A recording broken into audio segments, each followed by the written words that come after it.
စာလန်းလေးတစ်ချောင်းမှာမေတ္တာပန်းမွေးကောက်ခါကိုလာခဲ့ပြီးချစ်သူရွာချစ်လေးပြင်းငင်းရင်လေးနဲ့ချစ်တဲ့လေးကိုတည်ဆောင်လာချစ်တဲ့ကလေးလေးဒီဆိုတန်တာကိုနဲ့အတူတော့ခွန်ဆက်ပြူငါ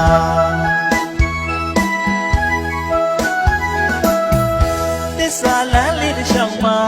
မေတ္တာပန်းမွေးကောက်ခါကိုလာခဲ့ပြီးချစ်သူရွာချစ်လေးပြင်းငင်းရင်လေးနဲ့ချစ်တဲ့လေးကိုတည်ဆောင်လာချစ်တဲ့ကလေးတွေဒီဆိုတန်တာကိုနဲ့အတူတော့ခွန်ဆက်ပြူငါ